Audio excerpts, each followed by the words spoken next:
All right, gang. Hi, Nick Leitner pup. here with Meta Canine Academy Dog Training, Southern California's #1 family dog specialist. So here we have Maple. She's a 7-month-old rescue. She comes from Tijuana.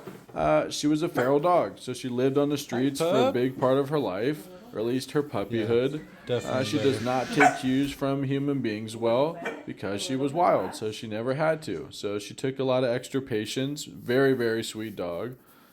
Here we're working on some loose leash walking. She's a forager. She likes to pull ahead. So we're breaking those habits, impulse control. I work with the dog for a little bit, then I hand her over to the client.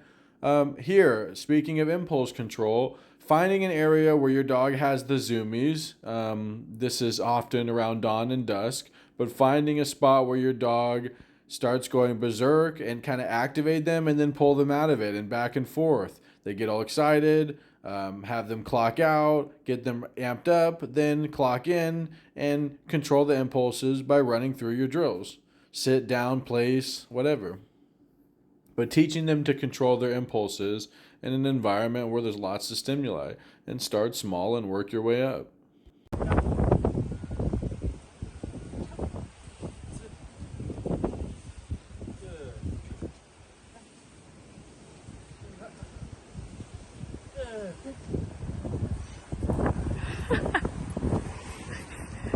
And Maple, what a wonderful dog. I mean, so goofy, such a character. What a personality, especially when she's comfortable. Like I said, when we first started, very scared, especially outside, barking at everyone, growling, very nervous, under socialized. And this patch of grass was the only place she kind of let her hair down and allowed herself to be fun and goofy and unlock that inner puppy. It was the only area she would go and do her business outside.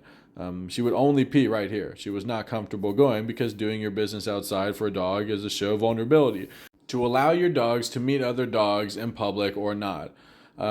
Very debatable topic. Some would say that indirect socialization is all your dogs need to be balanced. In my opinion, they need a mix of direct and indirect.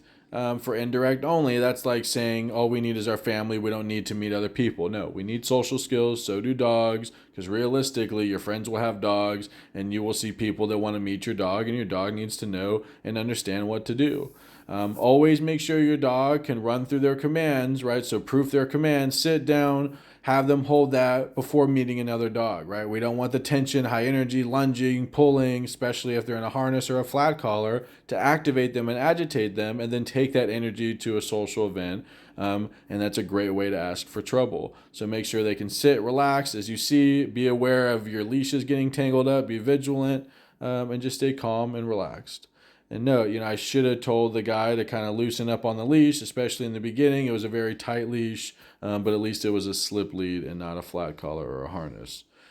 And here it's really windy out, right? So if your dog is under socialized or it hasn't been desensitized to wind and rain, these are things you want to work on. So we're out on the patio, we're running through some sits and some downs. It's extremely windy and she's nervous. So it's a perfect time to, hey, let's get outside and let's practice. So all you guys at home, make sure your dogs get acclimated to rain, to high winds, to showers, to bathing, but all these little things so that we can have a well rounded dog that's comfortable in our world.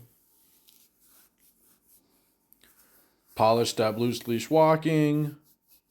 Notice that she's staying behind now. She's not foraging forward. You'll see some quick glances looking up. I always say I want my dogs checking in with me like I'm the Motel 6.